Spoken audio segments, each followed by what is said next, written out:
My name's Tyler, and this happened to me in the winter of 2022. I was 19, living with my parents in a house in Columbus, Ohio, while taking community college classes. I'd always felt safe at home, two-story, quiet neighborhood, the kind of place where everyone knows each other. But that changed one weekend in February, when I was home alone and I started hearing knocking in the walls. At first, I thought it was just the house settling, but it turned into something else, something that knew I was there, something that wanted me to know it was there too. I haven't felt safe since, no matter where I am. My parents had gone to visit my aunt in Cleveland for the weekend, leaving me to hold down the fort. I was stoked, 3 days to myself, no chores, just gaming, pizza, and maybe a few beers from the fridge. The house was cozy, with a living room full of old furniture, a kitchen that smelled like my mom's baking, and my bedroom upstairs, cluttered with posters and my Xbox setup. It was Friday night, and I was sprawled on the couch, playing Call of Duty, the TV blaring, the heater humming.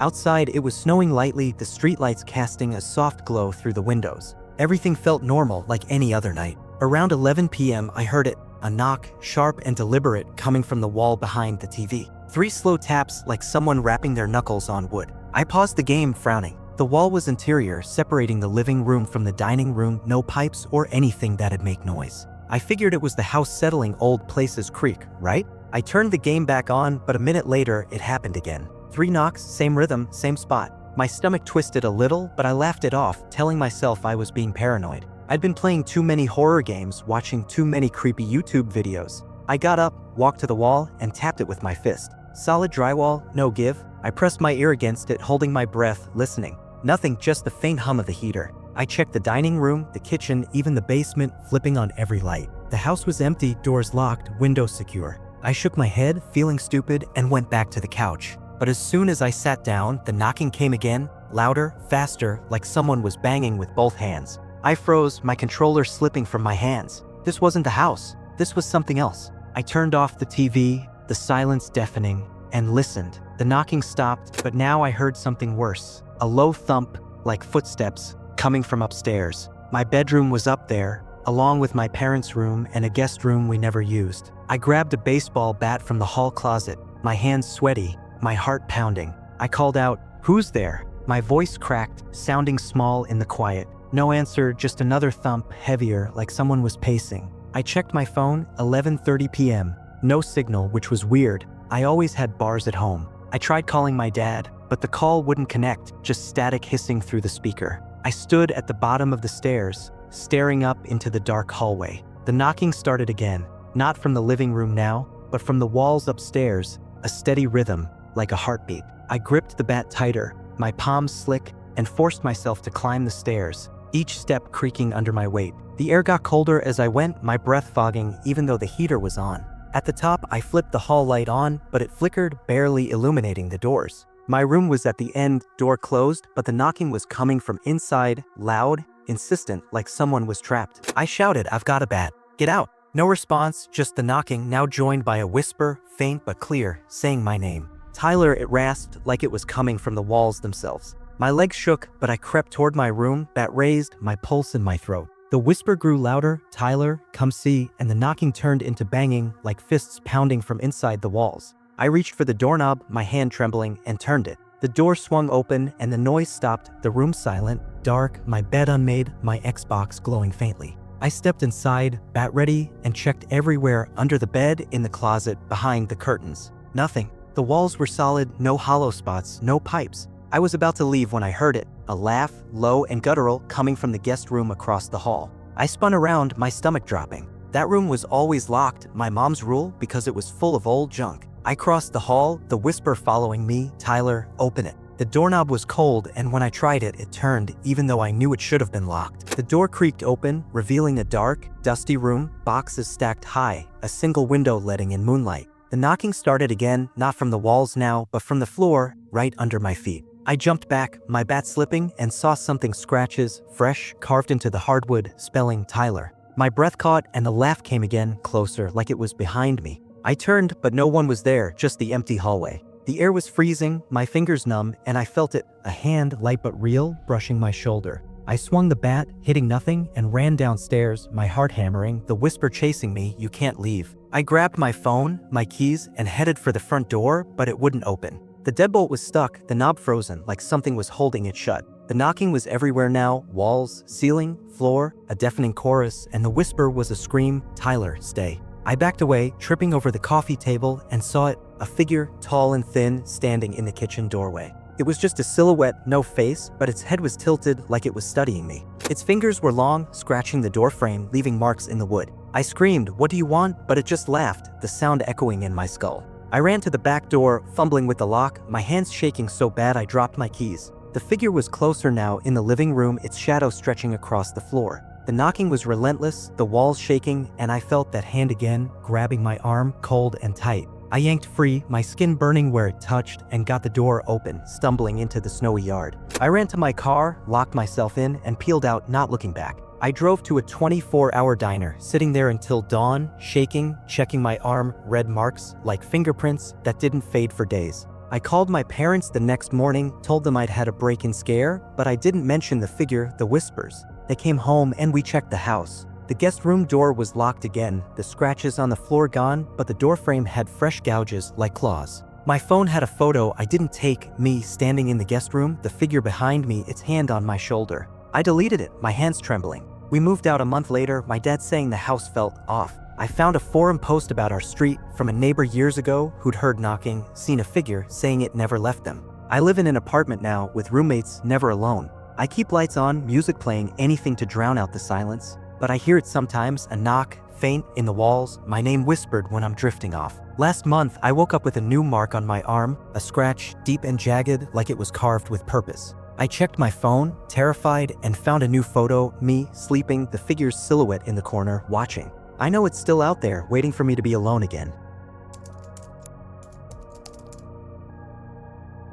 My name's Kayla, and this happened to me in the fall of 2023. I was 22, living with my mom in a house just outside Burlington, Vermont, while working part-time at a bookstore. Our place was old, tucked away in the woods, the kind of spot where you could hear coyotes at night, but not much else. I'd always felt safe there, even when I was alone, but that changed one weekend in October when my mom went to a work conference, leaving me by myself. It started with a phone call, a voice that knew my name, and it turned into a nightmare that's still with me, no matter how many doors I lock or how loud I keep the radio. My mom left on a Friday morning, saying she'd be back Sunday night. I was fine with it, 2 days to chill, read, maybe binge some Netflix. The house was cozy with a wood stove in the living room, creaky stairs, and my bedroom upstairs, full of books and fairy lights. I spent the day working, came home around 6 p.m., and settled in with a pizza, the TV on low, the woods outside dark and quiet. The nearest neighbor was a half-mile away, but I liked the solitude, the way the trees muffled the world. I checked the locks, like always,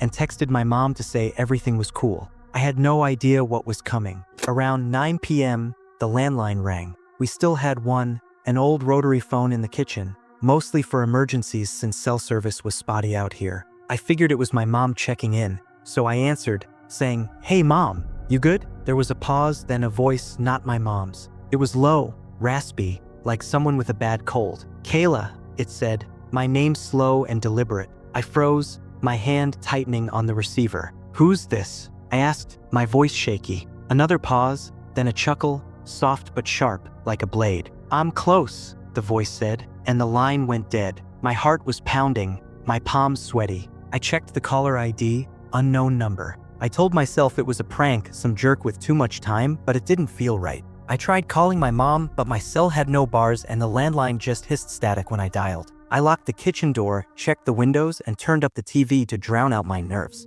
I sat on the couch, clutching a throw blanket, telling myself to calm down. It was just a call, nothing more. But then the phone rang again. I stared at it, the ringing cutting through the TV noise, shrill and insistent. I didn't want to answer, but it kept going, like it wouldn't stop until I did. I picked up, my voice barely a whisper. "Hello?" The same voice, closer now, like it was pressed against the receiver. "Kayla, I see you," it said, and laughed again, louder, a sound that made my skin crawl. I slammed the phone down, my hands shaking, and unplugged it from the wall. The ringing stopped, but the silence was worse, heavy, like the house was holding its breath. I grabbed a kitchen knife, my pulse racing, and checked every room, every window. The house was secure. No signs of anyone outside, just the woods, dark and endless. But I felt watched, like eyes were on me, boring through the walls. I tried my cell again, no signal. I was cut off, alone, the nearest help miles away. I sat on the couch, knife in hand, the TV flickering, trying to focus on the show. But then I heard it, a tap,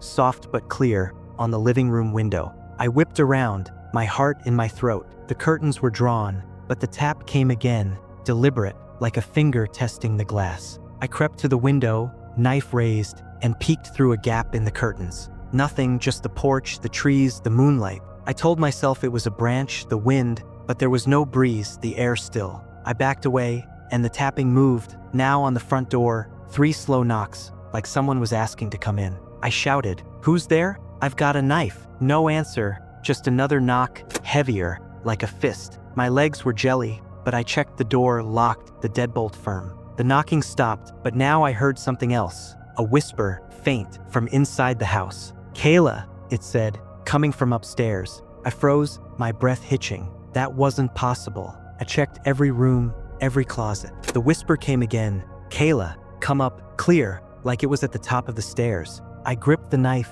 my hands trembling, and called out, "Get out, I'm calling the cops." But I couldn't, the phone was dead, my cell useless. The whisper turned into a hum, low and eerie, like a lullaby gone wrong, and I heard footsteps, slow, deliberate, creaking on the stairs. I backed toward the kitchen, my eyes locked on the staircase, expecting someone to appear. The footsteps stopped, but the hum grew louder, vibrating in my chest. I don't know why, but I felt drawn to the stairs, like the voice was pulling me. I fought it, shaking my head, but my feet moved, one step, then another, the knife shaking in my hand. The air was cold, my breath fogging, and the hum was everywhere, in the walls, the floor, my head. At the top, the hallway was dark, the lights off, though I'd left them on. My bedroom door was open, and the whisper came from inside, "Kayla, look." I didn't want to, but I stepped forward, my heart hammering, and peeked in. There was a figure standing by my bed, short and hunched, its back to me. It was wrong, its limbs too thin, its head too big, like it wasn't human. It was humming, the sound filling the room, and it turned, slowly, its face just shadows, but I felt its eyes, heavy, locking onto mine.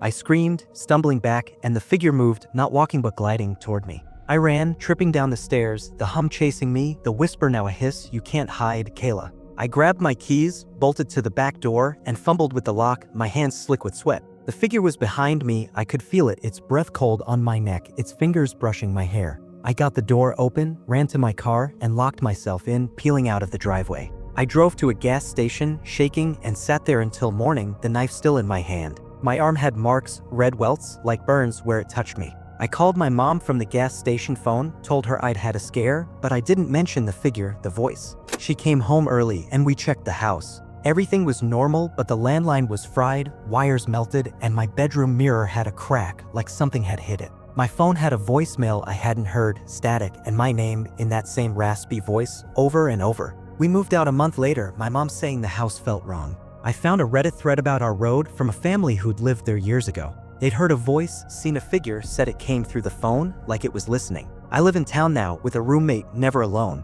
I keep the TV on, the lights bright, anything to kill the quiet. But I hear it sometimes, a whisper, my name, faint, like it's on the other side of a wall. Last week, I woke up with a new welt on my neck, shaped like a finger. My phone had a new voicemail static, and that voice saying, "I'm still here. I know it's waiting, watching until I'm alone again."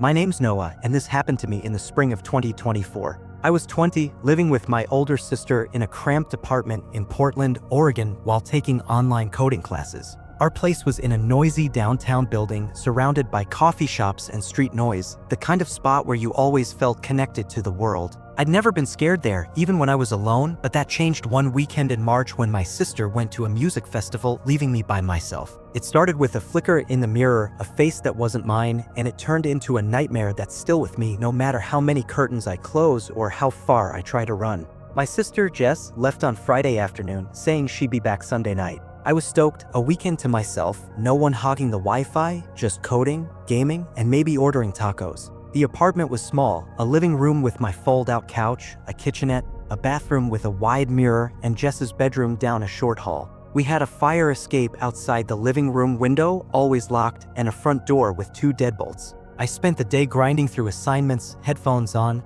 lo-fi beats keeping me focused. By evening, I was on the couch playing Cyberpunk 2077, the TV glowing, city lights filtering through the blinds. Everything felt normal, safe, urban. I had no idea what was waiting. Around 11 p.m., I went to the bathroom to wash my face. The mirror was big, framed in chipped wood, a little warped from years of steam. As I splashed water on my face, I glanced up and froze. In the reflection behind me was a face not mine. It was pale, almost gray, with eyes too large, black and glassy, like a doll's. Its mouth was a tight slash, twitching like it was trying to speak. I spun around, heart slamming, but the bathroom was empty, just the towel rack and the closed shower curtain.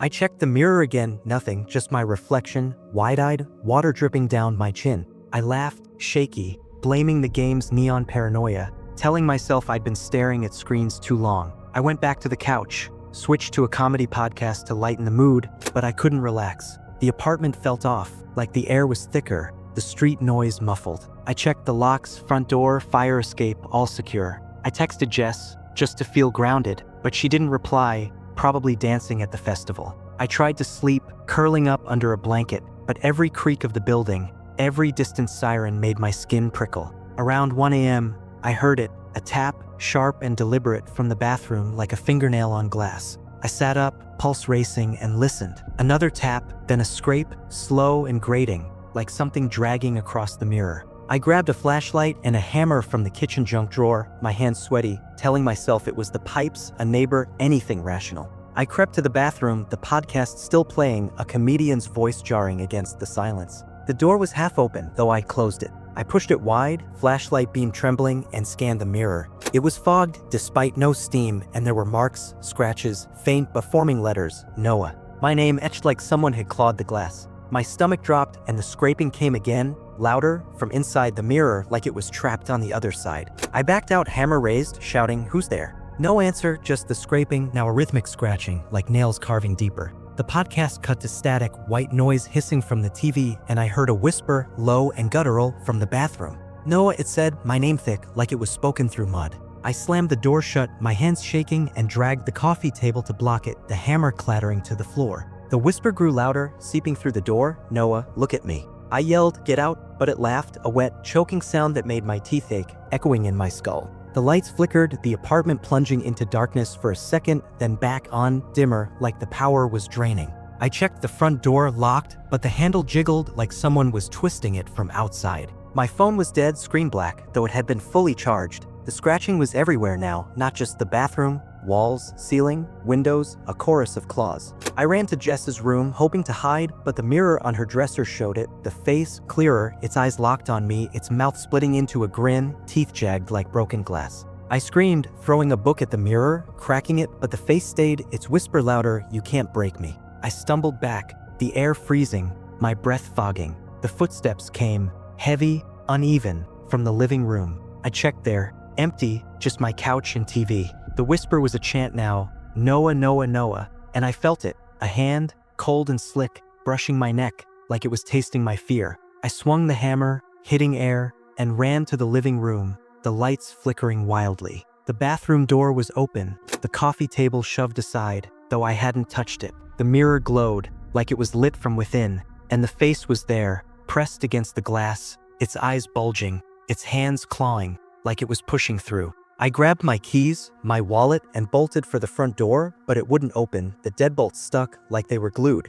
The whisper was a scream, "Noah, stay," and the face was closer, its fingers breaking through the mirror, glass splintering, the hand reaching for me. I kicked the door, my foot aching, and it gave, wood cracking as I stumbled into the hallway. I ran to the stairwell, the whisper chasing, "You can't run," the scratching echoing in the walls. I got to the street, flagged a bus, and rode to a 24-hour coffee shop, shaking, checking my neck, red welts, like burns that throbbed for days. I stayed at the shop until morning, too scared to go back. I called Jess, told her I'd had a break-in scare, but I didn't mention the face, the voice. She came home, and we checked the apartment. The bathroom mirror was shattered, the dresser mirror cracked, with scratches spelling Noah in the glass. My phone had a video I didn't record. 10 seconds of me, standing in the bathroom, the face behind me, its hands on my neck, its mouth moving, whispering my name. I deleted it, my hands trembling, and we moved out a week later, just saying the place felt wrong. I found a Reddit thread about our building from a tenant years ago who'd seen a face in the mirrors, heard a voice, said it followed them until they left Portland.